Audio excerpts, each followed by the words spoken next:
아이들은 부모의 눈빛을 읽는다. 내가 아이를 받아들이지 않으면 아이도 나를 받아들이지 않는다.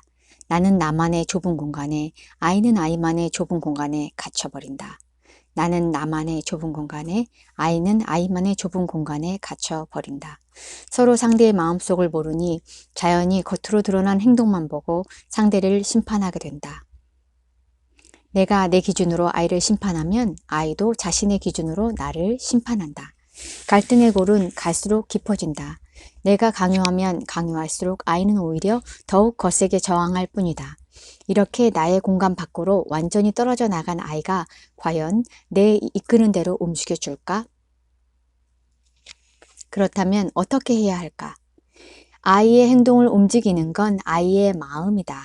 아이의 행동을 변화시키고자 한다면 내 마음의 공간을 아이에까지 넓혀야 한다. 아이의 행동을 움직이는 건 아이의 마음이다.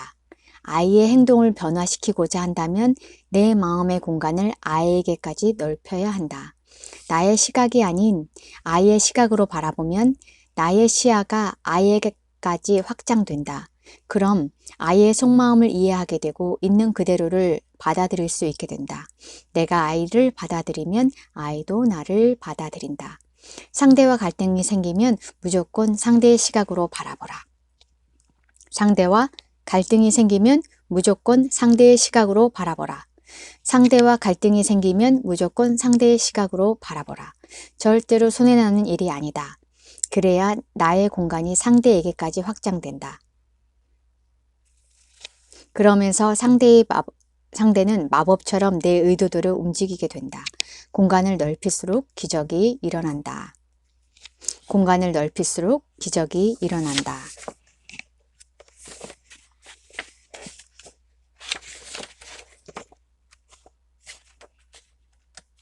공간을 넓힐수록 기적이 일어난다.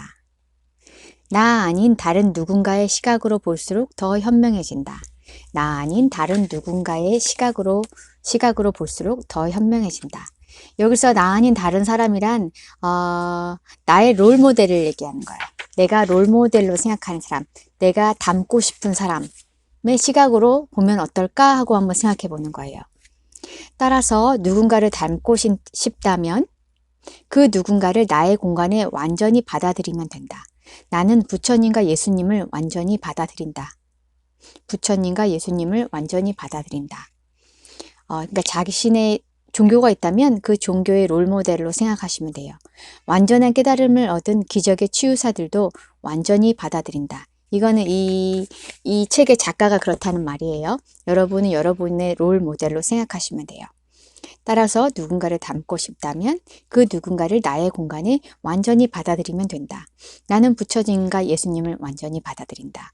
완전한 깨달음을 얻은 기적의 치유사들도 완전히 받아들인다. 과학의 경지를 뛰어넘은 아인슈타인도 완전히 받아들인다. 그 모든 사람들을 품고 있는 무한한 공간도 완전히 받아들인다. 받아들이는 만큼 닮아진다. 받아들이는 만큼 닮아간다. 만일 내가 숲속의 무성한 나무들과 교감을 하면 내 마음은 그 나무들만큼 넓어진다. 파란 하늘을 보고 내 마음이 맑아진다면 파란 하늘도 역시 내 마음이다. 내가 남의 말에 완전히 공감한다면 그 역시 내 마음이다. 이처럼 마음은 두뇌에만 국한된 게 아니다. 마음이 닿는 곳까지 무한하게 확장된다. 케임브리지 대학의 쉘들레이크 교수도 한 목소리를 낸다. 당신이 나무를 볼 수 있는 것은 당신의 마음이 나무에게까지 이르기 때문입니다. 당신이 어떤 사람과 사랑에 빠지는 것은 당신의 마음이 그 사람의 마음과 교감하기 때문입니다. 당신의 마음이 두뇌 속에 갇혀 있다면 불가능한 일이죠. 이처럼 마음은 무한하게 퍼져 나간다. 마음은 빛이기 때문이다. 이런 이치를 이용해 성적을 높일 수도 있다. 알래스카 대학의 마하니 교수는 성적 부진으로 고민 중인 한 학생에게 수학과 나는 하나다. 서양 문화와 나는 하나다. 라고 반복적으로 되뇌어 보도록 했다. 그 결과 평소 CD 학점 투성이었던 그 학생의 성적은 AB 학점으로 껑충 뛰어올랐다. 수학과 나는 하나다 라고 생각하면 나의 공간이 수학까지 확장되는 것이다. 단지 내가 얼마나 진심으로 수학을 나로 받아들이냐에 따라 결과가 달라질 뿐이다. 당신은 마음이 어디에 들어있다고 생각하는가? 사람들에게 물으면 대부분 머리를 가리킨다. 두뇌 속에 들어있다고 생각한다. 당신은 지금 책을 읽고 있다. 그런데 만일 마음이 두뇌 속에 국한되어 있다면 당신이 두뇌 밖의 책을 읽을 수 있을까? 두뇌 속은 칠흑처럼 깜깜하다. 그 속에 있는 마음이 어떻게 바깥에 있는 책을 읽을 수 있을까? 당신이 책을 읽을 수 있는 건 마음이 두개골을 벗어나 책에게까지 확장됐기 때문이다. 이처럼 나의 공간은 내가 시야를 넓히는 만큼 무한히 퍼져나간다. 나의 공간은 내가 시야를 넓히는 만큼 무한히 퍼져나간다. 나의 공간은 내가 시야를 넓히는 만큼 무한히 퍼져나간다. 나의 공간은 내가 시야를 넓히는 만큼 무한히 퍼져나간다. 원자핵이 구슬 크기라면 그 주위를 도는 전자는 무려 1km 이상 떨어진 곳에 보이지도 않는 먼지 크기이다. 원자핵이 구슬 크기라면 그 주위를 도는 전자는 1km 이상 떨어진 곳에 있는 먼지 크기가 돌고 있는 거예요. 게다가 전자는 어느 한 곳에 멈춰 있지도 않다. 빛보다 빠른 속도로 핵 주위를 맴돌아요. 전자 자체가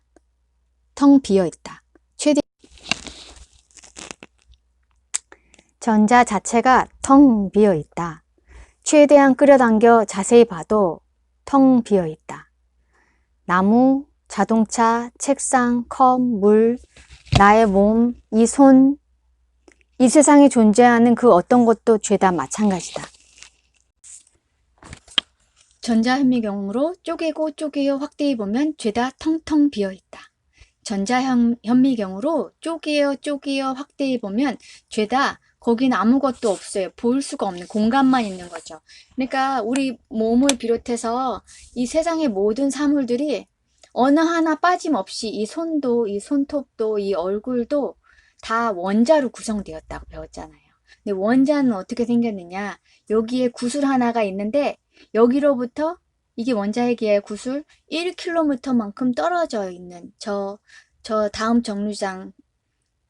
정류장쯤에 먼지 하나가 돌고 있는 게 전자라는 거예요. 그게 우리 몸을 구성하고 있으니 전자현미경으로 보면 우리는 텅텅 비어 있는 거예요.